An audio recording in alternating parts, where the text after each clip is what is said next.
Assalamualaikum warahmatullahi wabarakatuh. Saya M. Fahrul Razi dengan tiga rekan saya lainnya. Di dalam video ini saya akan menjelaskan bagaimana estetika berkembang pada abad pertengahan. Yang dimana ini terbagi menjadi dua, ada abad pertengahan awal dan nanti akan dijelaskan juga perkembangan estetika di abad pertengahan akhir. Di dalam abad pertengahan awal akan dijelaskan oleh saya sendiri dengan rekan saya Muhammad Gatan. Dan langsung saja ke penjelasannya. Estetika berkembang di awal abad pertengahan dari abad ke-4 hingga ke-11 dengan melibatkan pemikiran dari tokoh-tokoh seperti Agustinus hingga Ibnu Sina. Pada masa ini, pandangan tentang seni sangat dipengaruhi oleh agama, jauh berbeda dengan estetika Yunani Romawi yang lebih berfokus pada hal-hal duniawi. Karakteristik teologis ini tidak hanya membentuk, tetapi juga membatasi pemikiran estetika di awal abad pertengahan, yang dimana pembahasan ini dimulai dengan gambaran umum konteks estetika pada masa itu, kemudian dilanjutkan dengan gagasan Agustinus, estetika mistik, pseudo Dionysius, pandangan Boethius, dan diakhiri dengan paradigma estetika Al-Farabi dan Ibnu Sina. Konteks estetika di awal abad pertengahan ditandai oleh tiga hal penting. Pertama, ada kecenderungan kuat untuk menentang penggunaan gambar atau ikon keagamaan karena dianggap sebagai tindakan penyembahan berhala mirip dengan tradisi Yahudi. Yang kedua, konsep keindahan disatukan dengan pemikiran teologis, seringkali melalui mistisme, di mana keindahan sebagai bagian dari kurikulum pendidikan, memisahkan seni tanda kutip liberal yang tidak memerlukan banyak kerja fisik. Gerakan ikonoklasme terutama di gereja timur Bizantium sangat memengaruhi periode ini dengan melarang penggambaran sosok Tuhan. Selain itu, seni mistisme selain berkaitan erat larangan ikon, setidaknya sebagian mendorong menggambarkan sosok religius menjadi lebih abstrak menggunakan ungkapan mistik yang meskipun ikonoklasme kuat di gereja timur, konsep mistik ini juga berkembang di gereja barat, didukung oleh tradisi Platonis.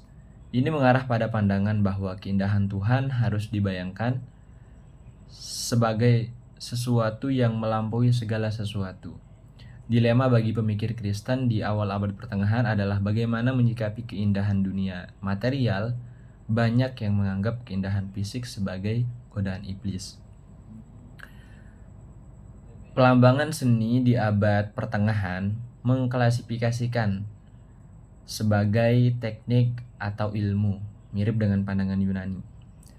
Klasifikasi ini pertama ditemukan dalam karya Martianus Capella De Nuptiis et Mercurii yang membagi seni menjadi dua kelompok besar, seni liberal dan seni mekanis.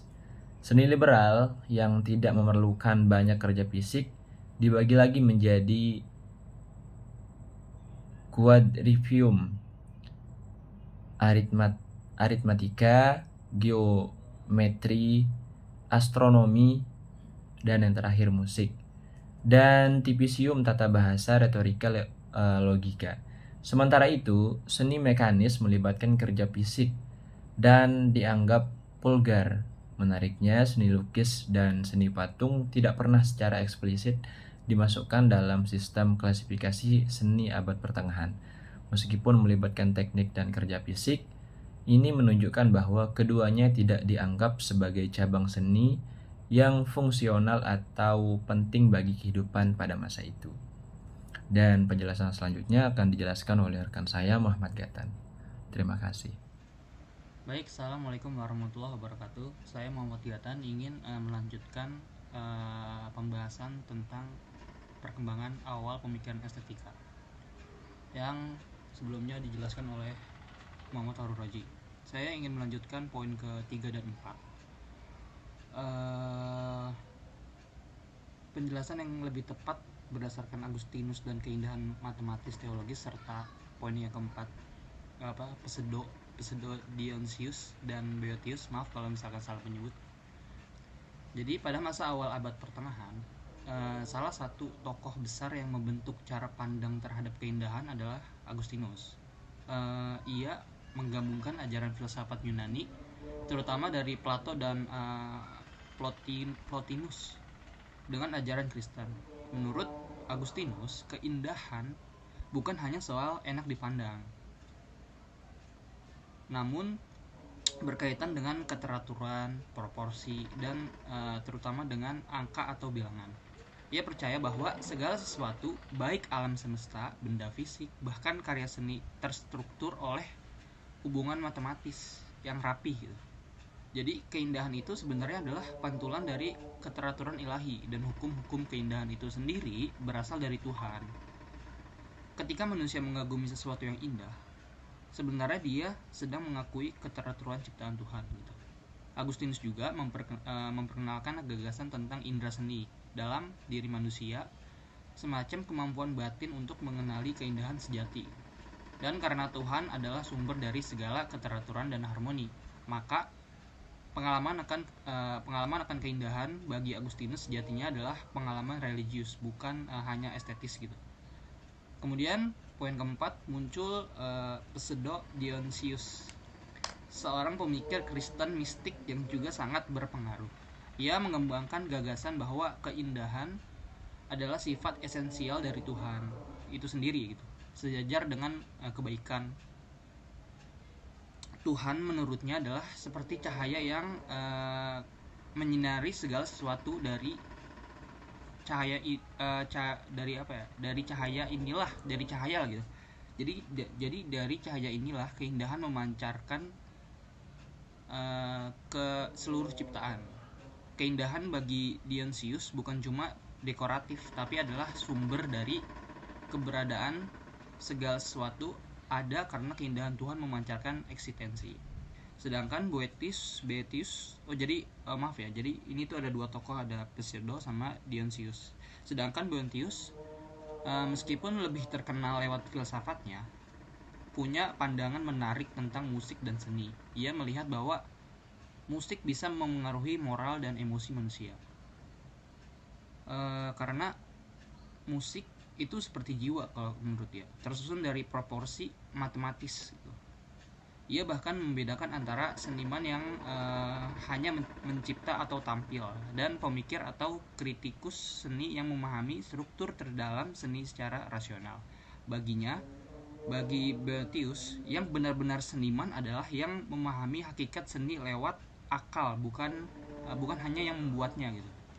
Jadi pada masa ini, keindahan bukan hanya dinilai dari tampak luar, tapi dari keteraturan yang mencerminkan Tuhan. Dan semakin dalam seseorang memahami struktur keindahan, semakin ia mendekat pada Tuhan. Mungkin segitu yang bisa saya bahas. Selanjutnya saya serahkan ke pembahasan yang lain. Terima kasih. Saya Dwi Aditya, saya akan menjelaskan estetika pada abad pertengahan akhir. Nah, jadi abad pertengahan akhir ini berlangsung dari abad ke-11 hingga abad ke-14.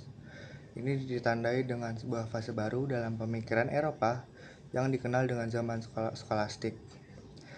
Periode ini kontras dengan zaman patristik atau era para bapak gereja yang menjadi ciri khas abad pertengahan awal. Peralihan ini didorong oleh 3 kecenderungan utama, yaitu gelombang penerjemahan masif teks-teks Aristoteles dari bahasa Arab dan Yunani ke bahasa Latin, kemajuan ilmu alam yang dikenal sebagai Renaissance abad ke-12 sebagai bentuk dampak dari kuatnya pengaruh Aristotelianisme, dan terakhir adalah munculnya pembagian serta pengorganisasian kerja seni yang baru. Berbeda dengan Eropa yang hanya memiliki sedikit teks Aristoteles, dunia Arab di bawah dinasti Abbasiyah telah menerjemahkan hampir seluruh karyanya yang mendorong tradisi filsafat yang lebih sekuler dan independen dari agama. Tradisi rasional inilah yang kemudian diserap oleh Eropa melalui pusat-pusat penerjemah seperti Toledo, Spanyol, yang memicu pergeseran paradigma keilmuan. Renaissance abad ke-12 ini, yang substansinya adalah Aristotelianisme, memungkinkan lahirnya penelitian-penelitian empiris dan membuka kemungkinan artistik yang baru dan coraknya lebih sekuler, meskipun nuansa religius masih tetap ada. Nah, perubahan ini juga terjadi pada struktur sosial seni, dengan munculnya universitas-universitas pertama yang independen dari gereja, seperti Bologna, Paris, dan Oxford, serta transisi dari sistem kerja seni oleh hamba menjadi sanggar seniman, dan kemudian menjadi serikat seni, seiring meluasnya pasar seni di kalangan gereja dan bangsawan. Tokoh pertama itu ada Ibnu Al-Haytham dan asal-usul teori perspektif. Ibnu Al-Haytham ini hidup dari tahun 965 Masehi hingga 1041 Masehi. Ia memberikan fondasi ilmiah bagi teori perspektif dalam seni rupa Renaissance melaluinya karya Kitab Al-Manazir. Setelah diterjemahkan ke dalam bahasa Latin sebagai De Aspectibus, karya ini melahirkan ilmu tentang penglihatan atau perspektiva di Eropa dan secara mendalam mempengaruhi pemikir dan seniman seperti Lorenzo Ghiberti dan Leonardo da Vinci. Kontribusi utama Al-Haytham adalah keberhasilannya merumuskan sebuah teori penglihatan yang menyatukan tiga kriteria yang sebelumnya terpisah, yaitu kriteria kausal Aristoteles, lalu ada kriteria matematika Euclides, dan kriteria anatomi Galen. Ia mengadopsi teori penyerapan cahaya oleh mata dari Aristoteles, namun berhasil mengintegrasikannya dengan perhitungan matematis dan dari tradisi pancaran sinar tanpa harus mengaksioma bahwa mata memancarkan cahaya. Konsep kunci dalam teorinya adalah pusat penglihatan atau centrum visus, yang menjelaskan bahwa perbedaan ukuran antara objek aktual dan objek visual diakibatkan oleh perubahan jarak. Nah, konsep ilmiah inilah yang nantinya diterjemahkan dalam wacana estetika Renaissance menjadi titik lenyap dalam perspektif linear. Lalu, Al-Haytham secara eksplisit membahas keindahan sebagai salah satu dari 22 sifat objektif dari objek visual. Menurutnya, keindahan terwujud dari perpaduan yang selaras antara 20 aspek objektif seperti cahaya, warna, dan ukuran, dengan puncaknya adalah proporsi atau keselarasan antar bagian. Ia juga membedakan antara keindahan sejati dengan keindahan semu, di mana perspektif dan jarak dapat membuat objek yang buruk tampak indah atau sebaliknya. Itu adalah tokoh dari Ibnu Al-Haytham. Selanjutnya akan dilanjutkan oleh rekan saya yang membahas Ibnu Rus dan Thomas Aquinas. Sekian dari saya, terima kasih.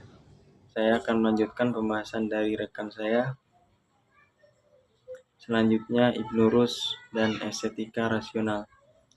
Ibnu Rus, yang dikenal sebagai Averroes di Barat, mengembangkan sebuah estetika yang bercorak rasional dan materialistis, berbeda dari pemikir Islam sebelumnya. Ibnu Rus berpandangan bahwa keindahan adalah sifat yang melekat pada alam semesta itu sendiri, bukan pancaran dari sifat Tuhan, sehingga dapat dianalisis berdasarkan sebab-sebab duniawi semata. Pandangannya didasari oleh ontologi yang menempatkan rasio di atas iman. Ia membagi manusia ke dalam 3 kelas. Yang pertama, orang kebanyakan, teolog, dan filsuf, di mana menurut beliau hanya filsuf yang mampu mencapai kebenaran sejati melalui rasio murni. Menurutnya, keindahan ditentukan oleh 3 aspek fisik yang objektif. Yang pertama, tatanan atau tartib, yang kedua, proporsi atau tanasub, dan yang ketiga, harmoni atau nizam. Konsekuensinya, pengalaman estetis bersifat kognitif, yakni sebuah proses pengetahuan untuk memahami kodrat alam semesta. Pengalaman ini menuntut sikap yang dingin, rasional, dan bebas dari emosi agar dapat menangkap keindahan sejati sebuah karya. Gagasan ini menjadi gema bagi konsep disinterestedness atau pengamatan tanpa bias kepentingan. Dalam estetika modern, pandangan Ibnu Rushd, karya seni yang baik adalah hasil peniruan atau mimesis atas kodrat alam, bukan sekadar penampakan lahiriahnya. Seni tidak hanya menggambarkan apa yang ada secara aktual, tetapi juga mengungkapkan kemungkinan-kemungkinan yang inheren dalam alam, dan inilah yang membuatnya indah. Yang terakhir adalah Thomas Aquinas dan analisis keindahan. Thomas Aquinas dianggap sebagai puncak filsafat abad pertengahan dan dikenal sebagai Aristotelian terbesar dalam tradisi Kristen. Kontribusi utamanya dalam estetika bukanlah menciptakan konsep baru, melainkan menganalisis secara sistematis konsep-konsep lawas, terutama tentang keindahan. Ia menjernihkan hubungan antara keindahan, kebaikan, dan kebenaran melalui doktrin tentang transcendentalia, yaitu sifat-sifat dasar dari segala sesuatu yang ada. Aquinas menyatakan bahwa keindahan dan kebaikan pada dasarnya identik karena sama-sama berlandaskan pada bentuk. Namun, keduanya berbeda secara logis. Kebaikan berkaitan dengan hasrat atau apa yang diinginkan, sementara keindahan berkaitan dengan kognitif, apa yang menyenangkan bila dilihat. Dengan demikian, Aquinas memasukkan keindahan sebagai salah satu dari 4 modus transendental keberadaan, yaitu ketunggalan, kebenaran, kebaikan, dan keindahan, untuk menjelaskan bagaimana predikat seperti indah dapat diterapkan pada Tuhan sekaligus pada makhluk ciptaan tanpa menyamakan keduanya. Aquinas mengembangkan ajaran analogia entis atau analogi keberadaan. Menurutnya, predikat-predikat transendental tidak bersifat satu arti, bermakna sama, ataupun beragam arti, bermakna sepenuhnya berbeda.